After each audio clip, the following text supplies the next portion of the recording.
Olá, eu sou Leonardo Kitsune. Olá, sou Fábio Urso. Ghost in the Shell no VideoQuest. Você não tem vergonha às vezes? Nunca tive. Eu tenho. Eu acho que a gente devia parar com essas porra.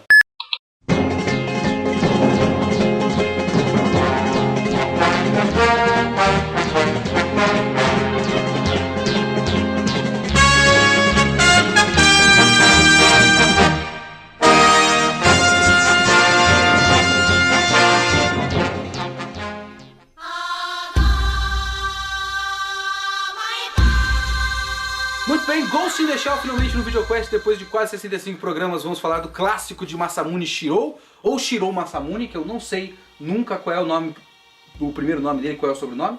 Tudo muito confuso. Eu tô chutando que Masamune seja sobrenome, não sei. É japonês, se não tá certo, tá errado.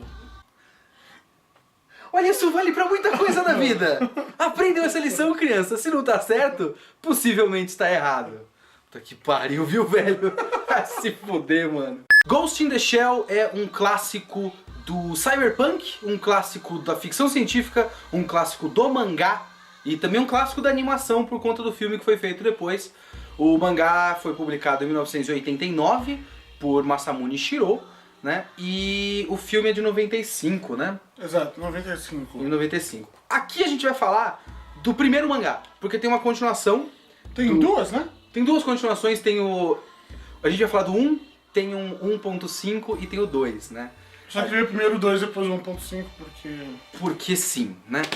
Mas a gente vai falar só do primeiro que inspirou o tal do filme. A gente não vai falar do filme, apesar de a gente ter assistido o filme logo depois de fazer a leitura. E a gente vai deixar quieto, né, o filme, porque a gente prefere não falar mal do que as pessoas amam. Às vezes. Outras vezes a gente prefere... meter porrada mesmo, né?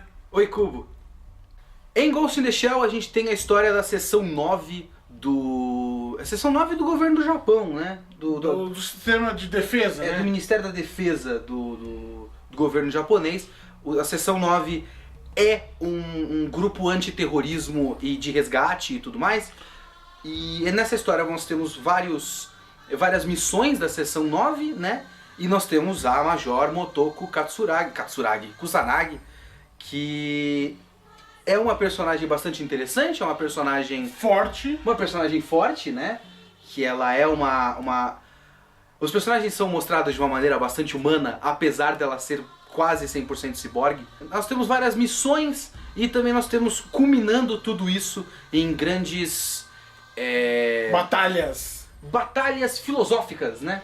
Grandes debates filosóficos sobre o que é a vida e o universo e tudo mais, né? E por incrível que pareça não dá 42. Só que eu e o Urso curtimos de maneira completamente diferente, né?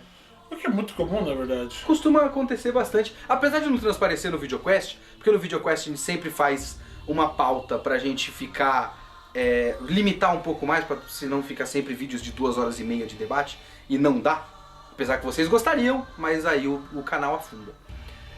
A gente sempre tem que chegar num ponto em comum pra que não seja uma loucura o vídeo.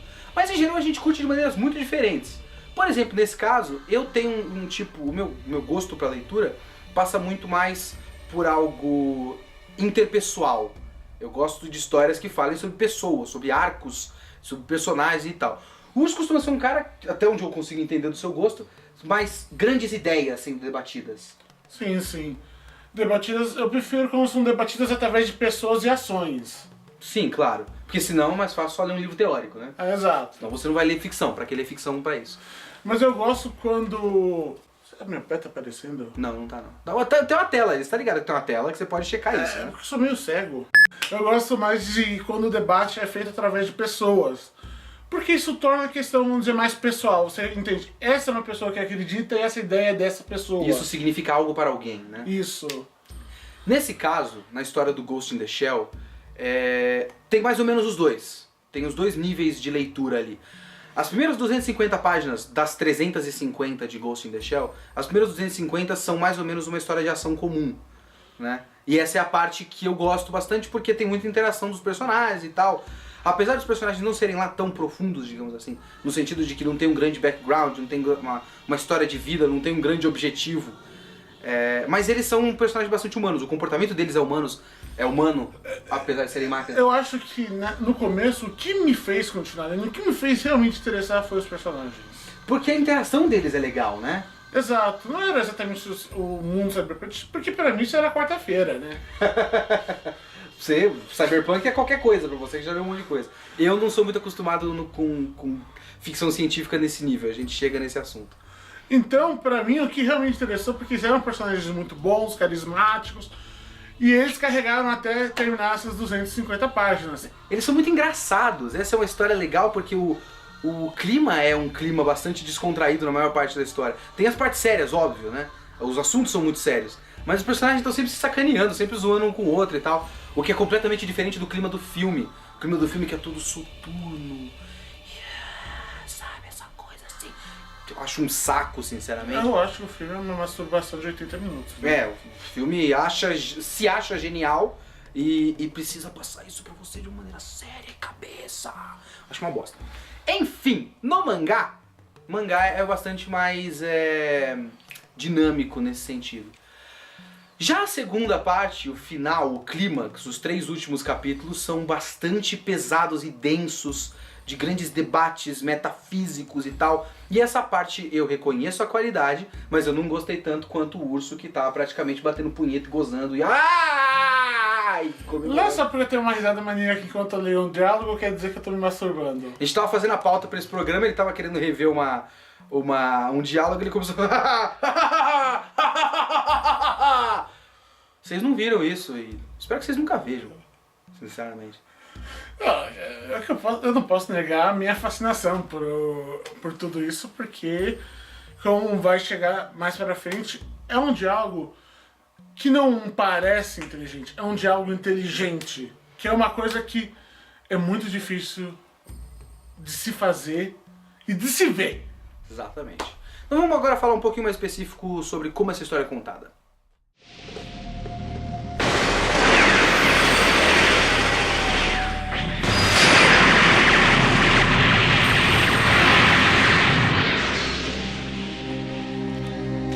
Para se entender como a história foi contada, um conceito, vamos dizer, que ajuda muito, é entender o conceito de hard sci-fi. Em oposição ao conceito de low sci-fi. Exato. Hard sci-fi, vamos dizer, é um conceito, vamos dizer, de ficção científica onde a tecnologia, vamos dizer, é mais avançada e mais distante, às vezes, da nossa realidade.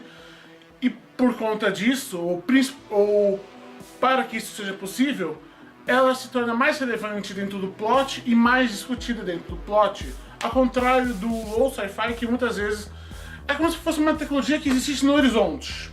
Algo bem próximo, que nós estamos quase que alcançando com nossos dedos, mas a gente não tá. O hard sci-fi, ele, digamos, é um pouco mais complicado e um pouco mais pesado e denso, porque usa muito mais termos científicos do que o low sci-fi, que em geral pode até ser uma história qualquer, desde que se passe no futuro e tenha tecnologia. Sei lá, o Star Wars, por exemplo, é uma ficção científica que é muito mais aventura do que ficção científica. Eu considero até que é mais uma fantasia com roupa de ficção científica do que... Mas exemplos de hard sci-fi, por exemplo, as pessoas... Blade Runner!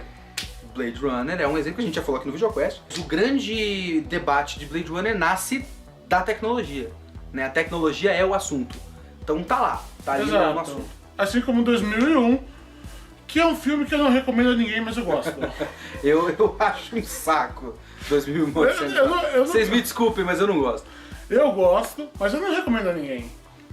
Eu não sou um cara de hard sci-fi, eu sou um cara de low sci-fi, pra mim tá bom, né? Eu me divirto mais no low sci-fi. E dá pra dizer que o começo da história do Blade Runner, do Ghost in the Shell, é um low sci-fi praticamente? Dá pra dizer? Ele tá indo pro hard sci-fi, mas só que ele nunca pisa. Essa parte da história são os primeiros capítulos, os primeiros 8 de 11. Cada um deles é uma missão independente. Só que essa missão independente vai meio que construindo o mundo e debatendo certos conceitos. Então você tem primeiro uma missão que faz com que a seção 9 seja criada. Depois uma missão que mostra crianças sendo exploradas lá.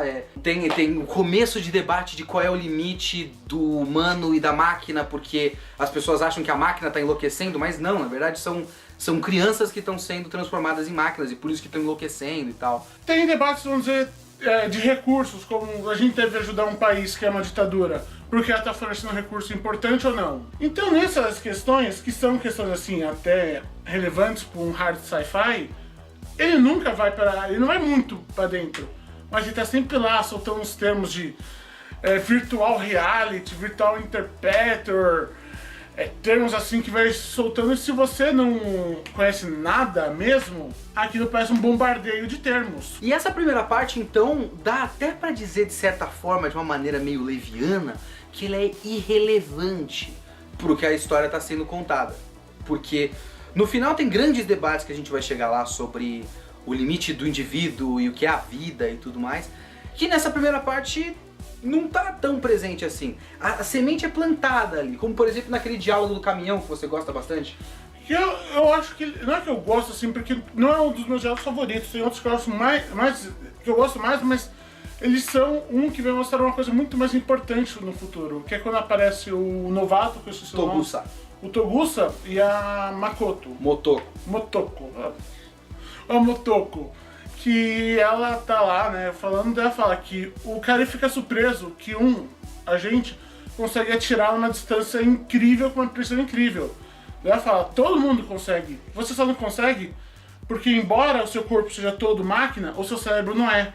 Então o seu cérebro não consegue processar a informação tão rápido, não importa que o seu corpo possa reagir nessa velocidade. O começo da história não é exatamente o que a história está sendo, o que será debatido no mangá. Só que esse começo é até mais leve, né?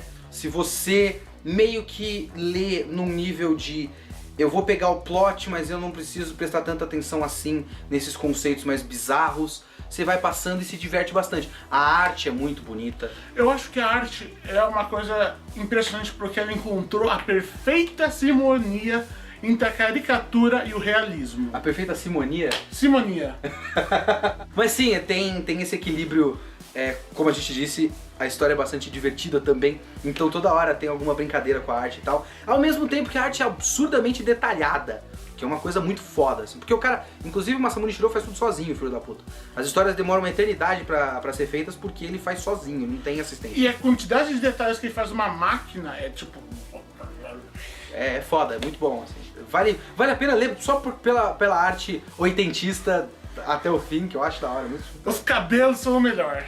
O Togusa é um membro do Bon Jovi, né? Eu notei. Enfim, essa é a história. São vários capítulos, várias missões que vão lentamente construindo alguns conceitos, construindo o mundo, apresentando os personagens, até que no fim, amigo, no fim... A pica de 30 centímetros com Spike entra. Ah, no fim uma puta loucura e a gente vai falar da loucura agora. アクセスできる膨大な情報やネットの広がり、それら全てが私の一部であり、私という意識そのものを生み出し、そして同時に私をある限界に制約し続ける。 Obviamente agora que a gente vai falar sobre o que é história, sobre o que é essa história, tem spoiler. Então, se você não leu ainda Ghost in the Shell, você pode correr atrás de alguma forma de ler o Ghost in the Shell. É um volume de 350 páginas, bem denso, mas é um volume só, então vai lá, corre atrás do negócio e lê, porque agora a gente vai falar de tudo de Ghost in the Shell. Urso, sua vez, delicice. A questão é a seguinte, Ghost in the Shell, o nome não é aleatório. O nome ele vem de um livro de... Como chama o cidadão? É Arthur Kettler, ou Kotler, eu não sei exatamente. Ghost in the Shell significa o fantasma na casca. Que vem do livro O Fantasma na Máquina.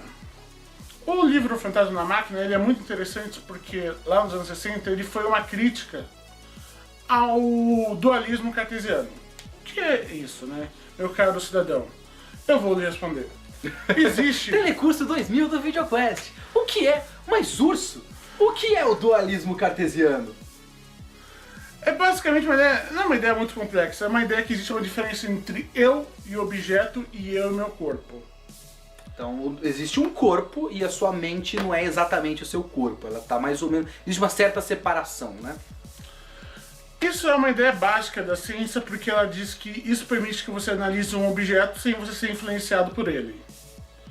Então, quer dizer, eu posso, por exemplo, analisar uma mesa, porque eu não sou a mesa. Então, existe uma separação entre as duas coisas e eu posso analisar. Só que isso se aplica ao corpo também. Eu posso analisar meu próprio corpo porque eu não sou o meu corpo. O corpo é a máquina que carrega a sua cabeça, a sua mente. O livro ele critica porque ele acha isso um absurdo. Porque se existe, por exemplo, um universo feito de matéria, e ele diz que não existe uma outra forma de existência provada, então tudo... Que não seja matéria, no caso, né? Que não existe a matéria, então basicamente não existe uma mente em outro local. Então a mente é matéria. Então tudo é uma coisa só. Então você e seu corpo são uma única unidade e não existe um espírito numa máquina. E aí você entra em Ghost in the Shell, porque na história do Ghost in the Shell você tem as máquinas, né? Todo mundo é meio robô. Que são chamados de shells. Que são chamados de shell, né? Casca. O corpo é uma casca. E eles têm o que eles chamam de ghost, ou fantasma, que é o eu, digamos assim. É o núcleo do software dessas máquinas. Tanto é que eles podem se conectar por cabos na nuca e tal. Porque naquela época não existia USB, né? Nem Wi-Fi, né? Vai no negócio, parece aqueles pininhos de fone de ouvido. É uma entradinha P2. Porque naquela época era a maior coisa, né? De tecnologia, né? Eles se conectam por esses cabos e tal, e eles chamam de mergulhar, o que é interessante. Você vai mergulhar, será um brain dive, eu acho que eles chamam. E quando você mergulha na mente um do outro, existe um limite até onde você pode mergulhar, porque existe um mar de informações até você chegar no fantasma da pessoa, que é no eu da pessoa. E quando você entra muito no eu da pessoa, as coisas podem se misturar e tal. Isso acontece no começo da história, lembra que os caras começam a pegar um monte de coisa, tipo, ô, tá bizarra a sua cabeça, e Motoko? E Motoko, porra, eu tô menstruada, né, porque ela é uma mulher. Um robô, corpo feminino. E, tipo, menstruado, muitas reações químicas, então o negócio fica mesmo confuso nas informações.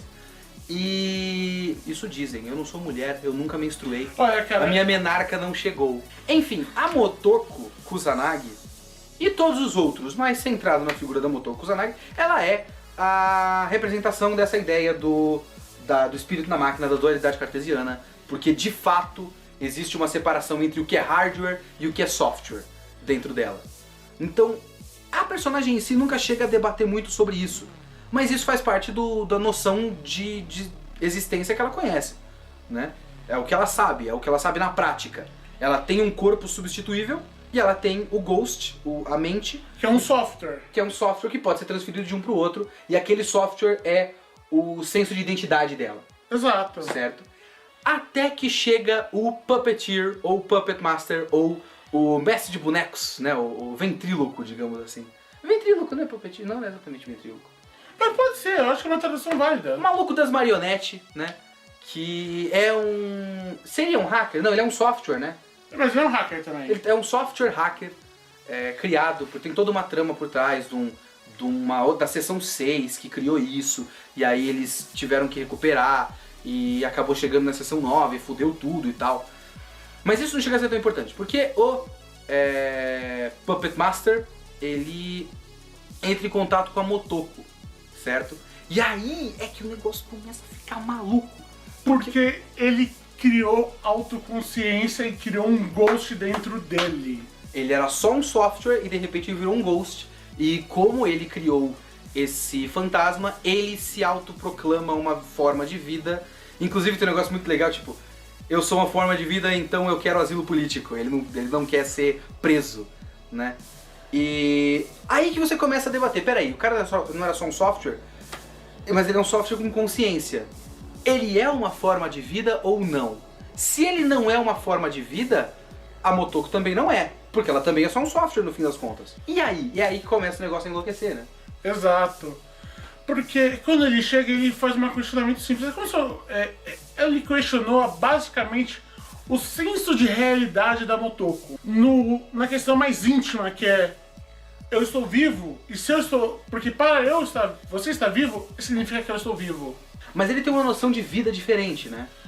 E isso torna as coisas muito mais malucas. Sim, e aí a gente começa... Essa discussão é feita em termos bastante complicados e tal, porque o cara envolve não só robótica e computação, como matemática, que basicamente é robótica, computação e tal. Religião, ele fala de religião. Estatística, questão de partículas subatômicas, O cara... conservação de energia, O cara vai muito longe. E filosofia, no final das contas é tudo filosofia, né? para mostrar como toda a realidade é uma única cadeia de eventos e ele é apenas uma parte dela.